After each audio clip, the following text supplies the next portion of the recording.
Gold, trusted gold buyers. మీరు తాకట్టు పెట్టిన బంగారాన్ని విడిపించి ఈ రోజు ఉన్న మార్కెట్ ధరకు కొనబడను.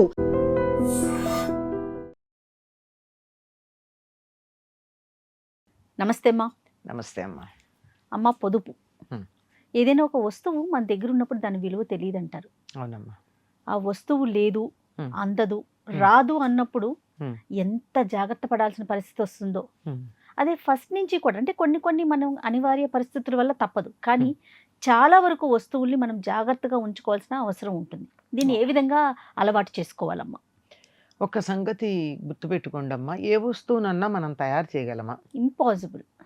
ఒక్క గింజ ధాన్యాన్ని సృష్టించగలమా? ఒక చుక్క నీటిని తయారు చేయగలమా? చేయలేం కదా. లేదా అతి కొద్ది ఒక స్పెక్ ఆఫ్ ఎ సెకండ్ పనిచేయడానికి కావలసిన ఎలక్ట్రిసిటీని మనం ప్రొడ్యూస్ చేయగలమా? చేయలేము కదా. అవును. ఇవన్నీ మనకి కొన్ని ప్రకృతి సహజంగా ఇచ్చినవి, నీళ్లు మొదలైనవి. కొన్ని ప్రకృతి ఇవ్వకపోయినా చాలామంది కష్టపడి శ్రమ చేసి తయారు చేసి మనందరి కోసం అందించినవి. అటువంటి వాటిని నువ్వు తయారు చేయలేనటువంటివి ఇతరులు నీకు తయారు చేసిస్తే వృధా ఎందుకు చేస్తావు? వాడుకోవద్దన్నారా? కావలసినంత వాడుకోండి, కావలసినంత. అంతేగాని వృధా ఎవరు చేయమన్నారు? మనం గనక అవసరానికి మించి వాడుకుంటాం కదమ్మా. అవసరానికి మించి వాడుకున్నా పర్వాలేదమ్మా, అవసరానికి మించి వాడినా నష్టమేం లేదు. ఇప్పుడు ఉదాహరణకి పెళ్లిళ్లలో పెడతాము ఏదన్నా ఫంక్షన్స్, బఫేలు పెడుతున్నారు. బఫే ఎందుకు పెడుతున్నారు? వడ్డన్లు చేస్తే ఎక్కువ మొహమాటానికి కొంచెం వేసేయడం, వేయించుకోవడం, పారేయడం అవుతాయి. అదే బఫే అయితే ఎవరికి కావలసినంత వాళ్ళు పెట్టుకుంటారు అని. కానీ ఏం జరుగుతోంది? మళ్ళీ దొరుకుతుందో దొరకదో అని ఇంతంత పెట్టేసుకుని వీళ్ళు మొత్తం పడేస్తూ ఉంటారు. బాగా చెప్పారమ్మా. ఎంతంత వృధా అవుతుంది. అందులో నాకు ఎప్పుడూ చెప్తానమ్మా, ప్రతి కింద పడేసిన ప్రతి అన్నం మెతుకులోనూ నాకు రైతు యొక్క కన్నీళ్లు కనపడతాయి.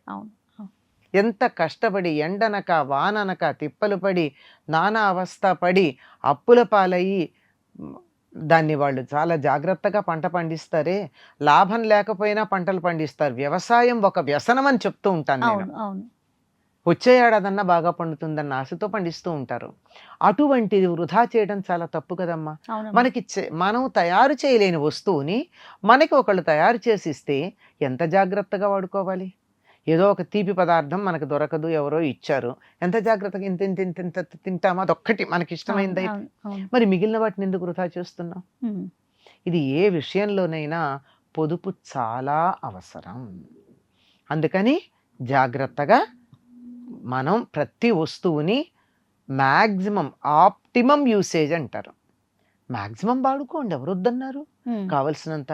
మరో ముద్ద ఎక్కువ తినండి, కాదనలేదు, కానీ పారేయద్దు. అది పారేయకుండా ఉండాలి. అన్నమే కాదు, ఏ వస్తువైనా అంతే, నీళ్ళైనా అంతే, ఎలక్ట్రిసిటీ అయినా అంతే, ఏదైనా అంతేనమ్మా. ప్రస్తుతం మనం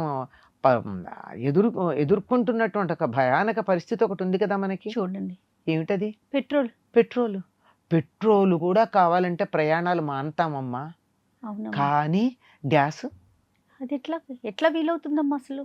ఇప్పుడు ఎంతో మంది చాలా రెస్టారెంట్స్ అన్ని క్లోజ్ చేశారు కదా. అవును, ఇవన్నీ క్లోజ్ చేశారు. అంటే కొంత ఇందులో వాతావరణాన్ని పట్టి దాన్ని స్వార్థానికి ఉపయోగించుకోవటం కోసం ఎక్స్ప్లాయిట్ చేసేది కొంత ఉన్నా, వాస్తవం అయితే కొంత ఉంది కదా. అవును, పారేసుకోగలిగినంత ఉన్నప్పుడు కూడా పారేయకూడదు. పూర్వకాలం ఎవరైనా ఇంటికి వచ్చినప్పుడు పరీక్ష చేయడానికి అక్కడ నీళ్లు పెట్టేవారు. ఆ నీళ్లతో చెంబుడు నీళ్లతో కాళ్ళు కడుక్కున్నారా, బకెట్ నీళ్లు వాడారా అన్న దాన్ని బట్టి వాళ్ళ క్యారెక్టర్ని అసెస్ చేసేవారు. అవునమ్మా, అంతే కదా. అంతేగా. మరి మొన్న ఒకళ్ళు చెప్తూ ఉన్నారు, ఒక 10 ఏళ్ళలో 15 ఏళ్ళలో పోయాక మన పిల్లలు మనవలు వచ్చే రోజున వాసన వస్తుంది, వారం రోజులైంది, ఒక్క మగ్గు నీళ్ళు ఇస్తే స్నానం చేస్తాను అనే పరిస్థితి వస్తుందిట. ఫ్యూచర్ అలా ఉండబోతోంది. మనం నీటిని వృధా చేస్తే. వృధా చేయడం కాదు, నీరు రాకుండా చేసే పరిస్థితి చేస్తున్నాం. నీళ్లు నేలలో నిలవకుండా ఉండే పరిస్థితి తీసుకొస్తున్నాం. పర్యావరణాన్ని ధ్వంసం చేస్తున్నాం. చెట్లనన్నింటినీ కొట్టేస్తున్నాం. అవునమ్మా.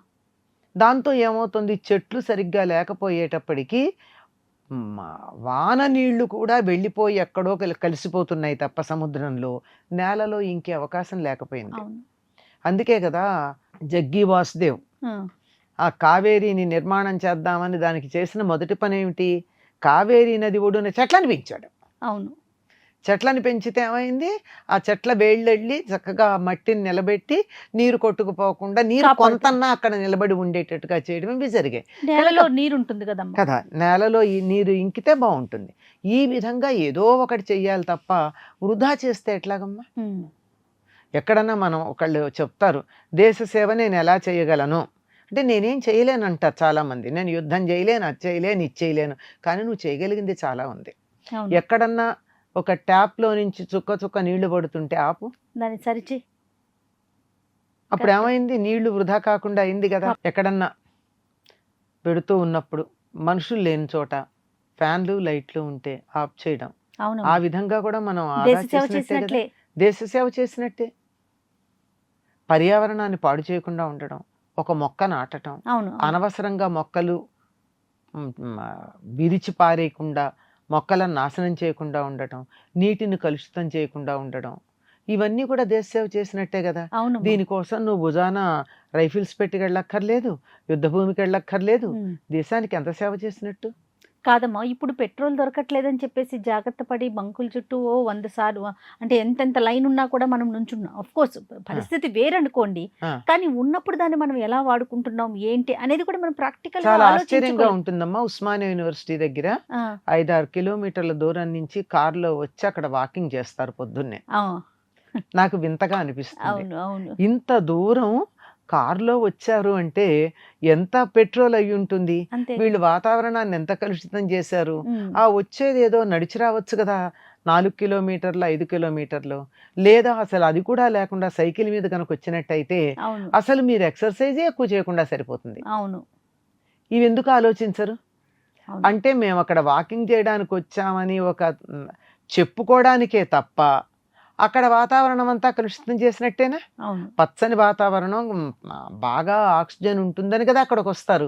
అక్కడికి వస్తూ మీరు వాతావరణాన్ని కలుషితం చేసి వస్తున్నారే. అవును. నేను ఎప్పుడూ చెప్తూ ఉంటాను, ఎవరికైనా మీకు నడిచి వెళ్ళండి, ఆరోగ్యానికి మంచిది. తక్కువ దూరాలకి, ఉమ్. ఎక్కువ దూరం అయితే సైకిల్ మీద వెళ్ళండి.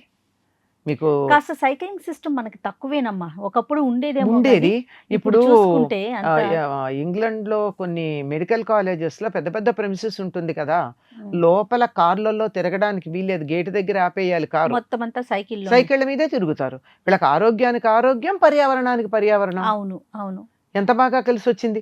పర్యావరణం ఆరోగ్యంతో పాటు ప్రస్తుత పరిస్థితుల్లో పెట్రోల్ కూడా కలిసి వచ్చింది. అదే కదా. ఎంత ఆదా అయింది. అంటే ఎప్పుడు ఏ విపత్తు వస్తుందో ఏం చెప్పగలుగుతామమ్మా. అసలు మనకి విపత్తు గురించి ఎందుకమ్మా, ఆ, మనకి అసలు ధర్మం కదా వృధా చేయడం అన్నది. Yes. అధర్మం కదా ఆ, వృధా. correct అమ్మా. వృధా చేయడం అధర్మం. ఉమ్. దేన్ని వృధా చేయకండి, వాడుకోండి, కావలసినంత వాడుకోండి, ఎంత వాడుకున్నా పర్వాలేదు, కానీ వృధా అయితే చేయకండి. తినే ఆహారం కావచ్చు, నీళ్లు కావచ్చు, కరెంటు కావచ్చు, పెట్రోల్ కావచ్చు, డబ్బు కావచ్చు, డబ్బు ఆఖరికి మాట కావచ్చు. అవునమ్మా, మాటను కూడా ఎంత పొదుపుగా ఎంత పొదుపుగా మాట్లాడమంటారు. వాడాలి. ఈ రోజుల్లో గమ్మత్తుగా ఎలా ఉంది, ఎవరిళ్లలో చూసినా ఇంటి నిండా బీరువాలు పెట్టుకోవాల్సిన పరిస్థితి వస్తుంది. ఎందుకంటే బట్టలను కొనుక్కుంటున్నారు, మెయింటైన్ చేయడం రాదు. అవును. ఎందుకు కొనుక్కోవాలని, కావలసిన ఉంటే సరిపోతాయి కదా. ఉమ్, ఉమ్. పూర్వం కన్నా ఇప్పుడు ఎక్కువైపోలే. చాలా ఎక్కువైపోయిందమ్మా. ఎంత ఎంత ఎంత ఎంత ఎంత ఇది మొన్న ఇదేనా ఇవాళ ఇదేనా అంటారట. ఎవరనేది ఆ. ఆహా, మొన్న ఇదే వేసుకున్నారు, ఈ రోజు ఇదే వేసుకున్నారు అంటారట. అదే నువ్వు కూడా అలా వేసుకోవచ్చు కదా, ఎంత బాగుంటుంది అనే ధైర్యం ఉండాలి మనకి. అంతే కదా. అవును. ఆ ధైర్యం ఉండాలి. అంటే ముందర అసలు నా మీద నాకు నమ్మకం ఉండాలి. ఇది అందుకని ప్రస్తుత పరిస్థితుల్లో, ఎట్టి పరిస్థితుల్లో కూడా మనం చాలా జాగ్రత్తగా అన్నింటినీ పొదుపు చేసుకోవాల్సిన అవసరం ఉంది. అవునమ్మా. ఎందుకంటే ఈ యుద్ధం ఎంతకాలం సాగుతుందో మనకి తెలియదు. ఉమ్. మనకేదో భద్రత ఉంది. అప్పుడు 4-5 వారం రోజుల క్రితం అనుకుంటా చెప్పారు కదా, 60 రోజులకి సరిపడా మనకి పెట్రోల్ ఉందని. అంటే విచ్చలవిడిగా 60 రోజులకి సరిపడా అంటే ఇప్పుడు వాడుతున్న లెక్క ప్రకారం 60 రోజులకి సరిపడా పెట్రోల్ ఉంటే 60 రోజుల తర్వాత ఏమిటి ఏం పరిస్థితి. చేస్తాం మరి అది. అందుకని దాన్ని 120 రోజులకు వచ్చేటట్టుగా మనం వాడుకోవచ్చు కదా. అవునమ్మా, మీరు అన్నట్లుగా యుద్ధం వస్తుందో విపత్తు వస్తుందో కాదు, అసలు కాపాడాల్సిన బాధ్యత మన మీద ఉంది కదా. అసలు ఎందుకు వృధా చేస్తున్నారు అని. అది అది అది ఆలోచించుకోవాలి. జీవితాన్ని వృధా చేసుకుంటున్నారు, సమయాన్ని వృధా చేసుకుంటున్నారు, మాటను వృధా చేస్తున్నారు, వస్తువుల్ని వృధా చేస్తున్నారు. అవునమ్మా. అన్నింటినీ ఒక్క రకంగా జాగ్రత్తగా వాడుకోవచ్చు కదా. దీనికి చక్కని మార్గాలు పూర్వం ఉండేవి. అందరూ ఒక్కసారి భోంచేసేవాళ్ళు, వేడి వేడిగా తినేవాళ్ళు, అందరూ ఒకసారి అయిపోయేది. 10 మంది ఉన్నా 15 మంది ఉన్నా హాయిగా వంట త్వరగా అయిపోయేది, భోజనాలు అయిపోయేవి, ఇంట్లో వాళ్ళకి విశ్రాంతి ఉండేది. అవును. ఇప్పుడు 24 గంటలు స్టవ్ ఆన్లోనే ఉంటుంది. ఒకళ్ళ తర్వాత ఒకళ్ళు, ఒకళ్ళ తర్వాత ఒకళ్ళు, ఒకళ్ళ తర్వాత ఒకళ్ళు. ఇంటి ఇల్లాలికో, ఇంట్లో ఎవరు ఉంటే వాళ్ళు ఇల్లాలు కావచ్చు, మరోళ్ళు కావచ్చు, వంట మనిషి కావచ్చు, లేకపోతే ఇంటి ఆయన కూడా కావచ్చు, ఎవరో ఒకళ్ళు వంటింట్లో స్టవ్ దగ్గర ఉండడమే కనపడుతోంది. అవును. అప్పుడు కాఫీలు తాగినా, టీలు తాగినా, టిఫిన్లు తిన్నా, భోజనాలు చేసినా ఎట్ ఎ టైం ఉండేది కనుక పనులు అయ్యేవి, ఇంధనం ఆదా అయ్యేది. ఆ తర్వాత ఇంట్లో ఆడవాళ్ళకి కాస్త విశ్రాంతి ఉండేది. నాకు ఒక పెద్ద ఆయన చెప్పినటువంటి మాట ఏమిటంటే, ఊరగాయలు ఎందుకు పెట్టుకుంటామో తెలుసా అని అడిగారు ఆయన. ఎందుకండి అని అడిగాను నేను. పెద్ద ఆయన, ఎంతగా ఇంధనం ఆదా అవుతుందమ్మా ఊరగాయలతో అన్నారు. ఆవకాయ పెట్టుకుంటాం, ఇంధనం ఆదా అయిందా లేదా? ఖచ్చితంగా. నిమ్మకాయ పెడతాం, ఎండలో పెడతాం దాన్ని, అంతేగాని దాన్ని పొయ్యి మీద పెట్టాం కదా. దాంట్లో ఎప్పుడు కావాలంటే అప్పుడు ఇంత కారం కలుపుకుంటాం, మహా అయితే తిరగమాత వేస్తాం, అంతే. ఎంత ఇంధనం ఆదా అయింది? అవునమ్మా. అందువల్ల ఊరగాయలు పెట్టుకోవడం వల్ల ఇంధనం ఆదా అని చెప్పారు. నాకు భలే వెలిగింది ఆయన చెప్పిన మాటకి.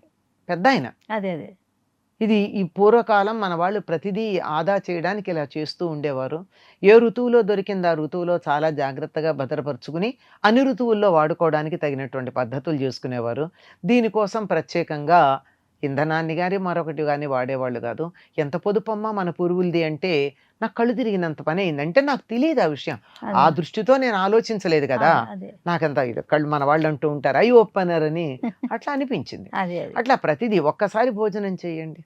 అందులో ఈ రోజుల్లో అన్నం కాదు కదా అందరూ తినేది, రొట్టెలు, దోశలు. అబ్బా ఎంతమంది తింటే అన్నిసార్లు పెనం వెలిగిస్తాం కదా. అవును. అన్నిసార్లు పెనం వేడెక్కేదాకా గ్యాస్ వేస్ట్ అవుతుంది కదా. ఆ తర్వాత 2 3 వేసేసిన తర్వాత మళ్ళీ ఆపేస్తాం కదా. మళ్ళీ ఇంకో మనిషి వచ్చాక మళ్ళీ పెనం వేడెక్కేదాకా దానికి వేడెక్కిస్తున్నాం కదా. అదే వేడి పెనం ఉండగా గబగబగబా ఇంట్లో వాళ్ళందరూ ఒక్కసారి దోశలు, రొట్టెలు తింటే ఎంత కలిసి వస్తుంది. చిన్న విషయం లాగా అనిపించినా కూడానమ్మా, దీని వెనకాలప్పుడు మన ఇంట్లో ఉన్న వాళ్ళకి కూడా అర్థమవుతుంది, ఓహో ఇది జాగ్రత్తగా వాడుకోవాలి, ఆటోమేటిక్ గా తెలిసిపోతుంది మన పనుల ద్వారా. అందులో ఏ పూరీలు లాంటివో వేసుకున్నారు అనుకోండి, వేసుకుంటే ఒకసారి ఆపి మళ్ళీ వెలిగిస్తే సెకండ్ టైం ఆయిల్ హీట్ చేసినట్టు అయిందా లేదా? అవును అవును. ఇలా ఎన్ని ఉన్నాయమ్మా. జాగ్రత్తగా కొంచెం దాని మీద దృష్టి పెట్టి ఆలోచించాలే గాని మనం దేశ సేవ చేయొచ్చు, పర్యావరణాన్ని మనం కాపాడుకోవచ్చు, మొత్తం గ్లోబుకే సేవ చేసుకోవచ్చు, మనకి మనము సుఖంగా ఉండొచ్చు, ఎన్ని రకాలుగా చెయ్యొచ్చు. అవునమ్మా. ప్రతి ఒక్కరు ఎవరికి వారు ఆలోచించాలి. ఎందుకు వృధా చేస్తాం?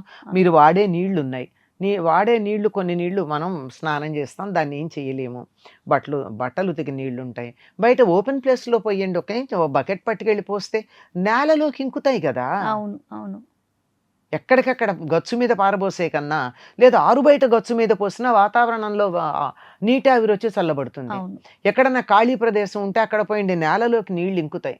లేదంటే చిన్న చిన్న కుండీలు పెట్టుకుని మీరు చేతులు కడుక్కోవడం అందులో కడుక్కోండి, ఆ మొక్కకి నీళ్లు వస్తాయి, మనకి ఇటు ప్రాణవాయువు వస్తుంది, నీరు వృధా కాదు. అవును.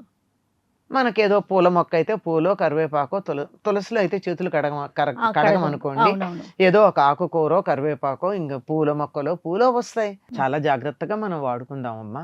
నీళ్లు స్నానాలు చేసేవి కూడా 3-4 బకెట్లు చేయడం తగ్గించుకుని చక్కగా పొదుపుగా ఏదో దొరుకుతున్నాయి కదా అని వృధాగా వాడకూడదు. రేపు పొద్దుటికి ఉండాలి కదా, అది ఆలోచించాలి. నమస్తే. నమస్తే. And for more videos, please subscribe to iDream. Please subscribe to iDream. Please subscribe iDream. And please subscribe to iDream. For more videos, subscribe to iDream. please like, share and subscribe to the channel. Congratulations, iDream.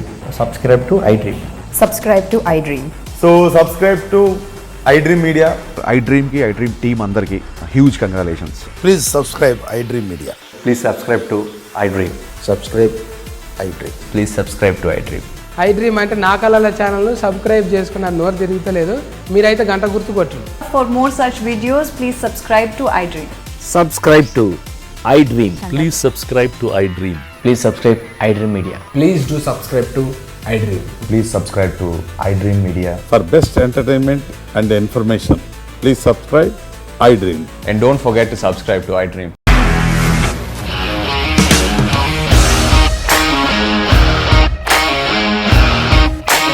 ఇండస్ట్రీలో commitment issues వస్తే నీకు కూడా వచ్చినట్టు morning తీసుకెళ్ళాలంటే కొద్ది పడేస్తారు.